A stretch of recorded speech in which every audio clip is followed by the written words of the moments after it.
구독과 좋아요는 저에게 모두 다 큰 힘이 됩니다. 안녕하세요. 거북이의 홀짝 부록의 거북이입니다. 여러분은 평소 어머, 동안이시네요 라는 소리 많이 들으시나요? 나와 똑같은 나이인데도 훨씬 젊어 보이는 사람이 있어요. 이런 사람들은 그들만의 어떤 비법이 있는 걸까요? 아니면 동안으로 타고난 것일까요? 지금도 관리만 제대로 하면 타고나지 않아도 충분히 동안이 될 수 있다고 오늘 함께할 안지연 저자는 나이 들지 않는 절대 원칙에서 말하고 있습니다. 저자는 20년간 항노화 클리닉을 연구하며 유명한 셀러브레이티들을 포함해 많은 사람을 마주하고 그들을 관리하며 그녀만의 항노화 원칙을 만들었습니다. 오늘은 이 원칙과 함께 동안이 되는 비법을 알아볼게요. 원장님, 저는 드라마에서 80세 할머니 역할을 맡아도 예쁜 할머니로 보이고 싶어요. 10년 전 진료실에서 배우 박정수님이 하셨던 말입니다. 사람은 누구나 나이가 들면서 슬럼프와도 같은 힘든 시간을 겪는데요. 예전의 젊은가는 확연히 다른 너와 나보다 어리고 예쁜 사람들, 속수무책으로 흘러가는 시간 앞에서 아무렇지 않은 사람은 없습니다. 언제나 젊고 건강한 모습이고 싶은 마음은 나이와 직업, 성별과 관계없이 모두 비슷합니다. 저자는 수십 년간 인연을 맺은 사람 중에 냉동인간이라는 말을 들을 정도로 오래도록 젊음을 유지하는 사람들을 보아오기도 했는데요. 이들은 나이가 들어도 반짝반짝 빛이 납니다. 타고난 것처럼 보이는 동안 외모도 아무런 걱정 없이 살 것 같지만 사실 이들도 노화에 대한 걱정은 똑같이 한다고 해요. 요즘은 자기관리도 능력이라고 여기는 만큼 그 어느 때보다 얼굴과 몸매, 외적인 모습에 관심이 높은데요. 자신의 나이보다 젊게 살기 위해 노력하는 사람들도 많아졌습니다. 그렇다면 항노화란 뭘까요? 단순히 젊어 보이는 것만을 의미할까요? 아닙니다. 항노화란 한마디로 잘 늙는 것, 웰 에이징을 말합니다. 건강하고 액티브하게 나이 드는 것에 대해 생각해야지 그저 어려 보이고 예뻐 보이는 것에만 초점을 맞춰 생각하거나 오해하면 곤란하다는 이야기입니다. 자신의 몸을 건강한 상태로 오랫동안 유지하는 항노화 관리는 특별한 사람들만 할 수 있는 분야가 아닙니다. 자신의 몸을 바로 알고 올바른 방향으로 향하도록 조금만 노력한다면 누구나 건강하고 아름다운 시간을 되찾을 수 있습니다. 그러니 더 이상 실제 나이보다 젊어 보이는 사람들의 외모를 부러워하지 않으셔도 된다는 이야기입니다. 우아하게 나이 드는 사람들의 공통점이 있다고 해요. 그 대표적인 예를 하나 들어볼게요. 저자의 진료실에 찾아온 한 40대 여성은 처음 만날 당시 무기력증에 빠져 있었다고 해요. 당시 그녀의 나이는 30대 중반이었어요. 20대에 아이 셋을 연달아 출산하느라 10년간 육아만 해왔다고 합니다. 그때 그녀는 이렇게 말했어요. 거울 보기가 싫어졌어요. 거울 보기가 싫다고 하기엔 그녀의 외모는 너무나 준수했습니다. 체중도 적정을 유지하고 있었죠. 이것은 마음의 문제였습니다. 거울에 비친 외모가 20대 리즈 시절만 못해 보이자 보상 심리가 발동한 거였죠. 하지만 40대가 된 지금 무기력증을 앓던 흔적은 찾아볼 수 없었습니다. 그 비결이 궁금해 그녀에게 물었더니 예상 밖의 대답을 했습니다. 운동을 하고 있어요. 가끔 친구들과 그룹 댄스를 배우기도 하고요. 이 시간만큼은 오로지 나를 위한 시간 같아서 참 좋아요. 그녀는 운동, 즉 건강으로 향하는 자기관리를 1순위로 두고 생활하고 있었습니다. 그렇다고 그녀가 돈과 시간이 많아서 이런 생활이 가능한 것은 아닙니다. 그녀의 일상도 일반 직장인 못지않게 바쁜 스케줄로 가득했지만 바쁜 와중에도 자신만을 위한 시간, 건강을 위한 시간으로 운동 스케줄을 따로 빼놓는다는 것이었죠. 이런 자기관리는 생각보다 어렵습니다. 생활 습관을 만드는 게 문제가 아닙니다. 40대 후반이 되면 갱년기 우울증이 오면서 호르몬 변화가 생겨 내가 나를 통제하는 게 잘 안 됩니다. 아무것도 하기 싫고 만사가 귀찮은 무기력증이 갱년기 우울증으로 나타나기 쉬운데 이를 극복하고 활기찬 항노화 관리를 하는 건 생각처럼 잘 되지 않죠. 특히 여성일 경우 폐경을 하게 되면 여성 호르몬인 에스트로겐 농도가 급격히 떨어집니다. 그 결과 뇌에도 변화가 생길 수 있습니다. 우울하다, 행복하다, 기분 좋다 등의 감정을 느끼게 하는 신경 전달 물질, 즉 행복 호르몬이라고 하는 세로토닌과 도파민이 에스트로겐 농도와 함께 떨어지기 때문입니다. 누구에게나 이런 시기가 옵니다. 우울한 마음이 든다고 해서 깜짝 놀랄 게 아니라 어떻게 하면 건강하게 극복할 수 있을지 그 방법을 찾는 게 중요할 텐데요. 나를 위한 시간을 내는 것이 가장 중요합니다. 아무리 바빠도 나를 위한 시간을 내고 자기 관리를 위해 꾸준히 운동하는 것입니다. 나를 위한 생활 습관을 가진 사람은 이러한 시기가 닥쳐와도 바닥까지 무너지지 않고 비교적 수월하고 우아하게 지나갈 수 있다고 합니다. 건강을 우선순위로 삼고 운동을 했기에 호르몬 변화를 조금은 덜 예민하게 느낄 수 있는 것이죠. 결국 우아하게 나이 드는 굿 에이징은 나를 잃지 않는 방향으로 가야 합니다. 그래야 자존감을 챙기면서 삶의 활력을 잃지 않을 수 있습니다.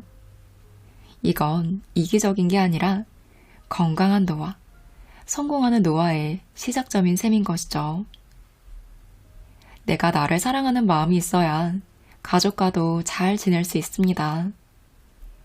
아이 학원비 보태느라, 배우자에게 좋은 옷 사주느라 나에게 돈을 써본 적이 없는 사람은 시간이 흐를수록 자신을 초라하게 느끼기 쉽습니다. 이런 굴레에서 벗어나려면 지금부터라도 나를 더 챙기는 삶을 생각하셔야 해요. 나를 위한 시간도 내고 나를 위한 투자도 하는 것이죠. 이 과정이 쌓여야 호르몬 변화가 급격히 일어나도 쉽게 흔들리지 않습니다. 내가 나를 챙기며 살아왔기 때문이죠. 갑자기 나를 우선순위로 두는 게 쉽지 않겠지만 나를 대접할 줄 알아야 남들도 나를 존중해 줍니다. 그래야 내가 속한 공동체에서 자존감을 지키고 내 존재를 잃지 않을 수 있습니다. 나를 소중하게 여기는 사람은 항상 하고 싶은 일이 있습니다. 하고 싶은 일이 있다는 건 에너지가 있다는 뜻이죠. 바로 이것이 삶의 활력이 도는 비결입니다. 나를 우선순위에 두고 즐거운 삶을 적극적으로 찾아 나서세요. 재미있는 걸 추구하는 인생이 곧 우아하게 나이 드는 삶이라고 저자는 말하고 있습니다. 잘 먹는 것은 나이에 상관없이 참 중요하죠. 젊을 때는 불규칙하게 먹거나 영양가 없는 음식을 먹어도 몸에 이상 반응을 느끼지 못하지만 나이가 들면 서서히 느끼게 되는데요. 잘 먹기는 나이 들수록 더욱 잘 챙겨 먹어야 하는 항노화 관리의 최우선 과제라고 할 수 있습니다. 잘 먹는 것이 중요하다고 해서 몸에 좋다는 음식을 무조건 많이 먹어야 하는 것은 아닙니다. 잘 챙겨 먹는 것은 양으로 이해하지 말고 질로 따지셔야 해요. 그렇다면 어떤 음식을 먹어야 기운이 나고 건강해질까요? 저자는 제철 음식을 골고루 먹는 것이 가장 중요하다고 말합니다. 제철 음식을 먹는 것이야말로 신체 기능을 높이는 항노화 식사법이라고 해요. 그렇다면 제철 음식을 잘 챙겨 먹는다는 건 어떤 식사를 말하는 것일까요? 결론부터 말하면 제철 음식을 기준으로 육류, 채소, 곡물의 균형 잡힌 식사를 하는 것입니다. 나이가 들수록 비타민 B의 일종인 엽산이 부족해지기 쉬운데 이럴 경우 빈혈이 생기기 쉽다고 해요. 신선한 녹색 채소는 엽산이 풍부하므로 제철 채소만 잘 먹어도 영양 섭취가 부족하지 않습니다. 그리고 그 안에서 점차 탄수화물 섭취 비율은 줄이고 당질의 단백질을 잘 먹으면 그만입니다. 이 기본적인 방법이 그 어떤 식사법을 시도하는 것보다 가장 확실한 방법이라고 해요. 이 세 가지 식사법만 잘 챙기면 신체 기능이 높아질 수 있습니다. 첫째, 하루 권장 열량의 70%만 먹는 거예요. 2015년 보건복지부가 발표한 한국인 영양소 섭취 기준에 따르면 성인 남녀의 하루 권장 섭취 열량은 2000에서 2500칼로리입니다. 하지만 웰 에이징을 생각하면 권장 열량의 70%만 섭취하는 것이 좋다고 해요. 단식으로 몸이 더 건강해질 수 있는 것처럼 먹는 양을 줄이면 장수 유전자인 시르토인이 활성화되면서 건강하고 오래 살 수 있다고 합니다. 가장 신경 써야 할 점은 권장 열량의 70%를 먹되 영양 불균형이 오지 않도록 식사하는 것입니다. 식사량을 줄이는 것은 단순히 양과 열량만의 문제가 아닙니다. 적게 먹는 만큼 섭취하는 영양소도 줄어들기에 무엇을 먹으며 열량을 줄일지 식단 계획이 꼭 필요하다는 것 명심해 주시면 좋겠습니다. 둘째, 탄수화물, 지방, 단백질의 영양 밀도를 조절하기입니다. 중년에는 영양 균형을 맞추고 적정 체중을 유지하는 식사를 해야 하는데요. 이때 탄수화물 45에서 55%, 지방 20에서 25%, 단백질 15에서 20%의 비율이 가장 이상적이라고 해요. 하지만 나이가 들수록 이런 영양 균형이 쉽게 깨지면서 영양 불균형을 겪게 됩니다. 예를 들어 우리나라 50세 이상은 탄수화물 섭취 비율이 증가하고 60세 이상부터는 지방 섭취 비율이 줄어드는 편이라고 해요. 특히 탄수화물 섭취량은 늘거나 거의 그대로인 데 비해 단백질 섭취량은 저조합니다. 여러분도 현재 식사에서의 영양 균형을 한번 생각해 보세요. 지금까지 식사의 3분의 2 이상을 탄수화물에 의존했다면 조금 더 단백질과 좋은 지방, 식이섬유 섭취 비율을 높이도록 하세요. 단백질을 적게 먹으면 근육량이 줄어들고 면역 기능이 떨어집니다. 상처 회복이 잘 안 되는 것도 이 때문이라고 해요. 감기가 폐렴으로 이어지는 것도 마찬가지입니다. 단백질을 부족하게 먹어 근육량이 떨어지면 몸의 체형도 나빠집니다. 탄력이 줄어들고 살이 처지는 것도 이 때문인데요. 그러니 섭취 열량을 줄이는 동시에 영양 밀도를 꼼꼼히 챙기셔야 해요. 매일 끼니마다 고기, 생선, 달걀, 콩류 중 한 가지 단백질을 적극적으로 챙겨 먹되 소화가 잘 안 된다면 단백질 파우더를 끼니 중간에 물이나 우유에 타서 마시면 좋은 방법입니다. 탄수화물은 정제된 곡물보다 당지수, 즉 GI 지수가 낮은 통곡물을 먹도록 하세요. 소화가 힘들다고 죽처럼 부드러운 음식만 먹는 것보다 거친 음식을 많이 먹고 30회 이상 씹어야 뇌가 자극되고 몸에도 이롭습니다. 최근에는 하루 섭취 열량을 제한하거나 식사량을 줄이면 체내에서 모방 절식 물질이 장수 유전자 시르트윈을 깨운다는 사실이 밝혀졌는데요. 모방 절식 물질로는 레스베라트롤, 라파마이신, 메포민 이 세 가지 성분이 대표적입니다. 레스베라트롤은 와인과 포도에 있는 항산화 성분입니다. 라파마이신은 면역 억제제, 메포민은 혈당 조절약에 사용되는 물질로 항노화 효과로 주목받고 있는데요. 하지만 이 물질에는 부작용이 있어서 장수만을 위한 약을 만들기는 쉽지 않다고 해요. 즉, 제대로 된 항노화 식사야말로 노화 유전자를 억제하고 장수 유전자를 활성화시키는 핵심적인 방법이라고 할 수 있는 것이죠. 셋째, 수시로 물을 마시세요. 여러분, 하루에 물 꾸준히 섭취하고 계시나요? 체내에 수분이 부족할수록 건강과 멀어집니다. 나이가 들수록 체내 수분 함량이 계속 감소하는 동시에 갈증 반응도 둔화되는데요. 수분이 부족해도 목이 마른 느낌이 잘 느껴지지 않는 것이죠. 그래서 필요한 수분 섭취가 제대로 이루어지지 않습니다. 하지만 어느 순간 입이 마르고 안구가 건조해지는 걸 느끼게 되는데 그때는 이미 체내의 수분이 많이 부족해진 상태라고 해요. 갈증을 느끼기 전에 수시로 물을 마셔야 합니다. 이런 수분 부족 현상은 자연스러운 노화 과정이므로 물을 자주 마셔야 관리가 된다고 해요. 특히 60세 이상이 되면 체내 수분량이 60% 이하로 떨어지게 됩니다.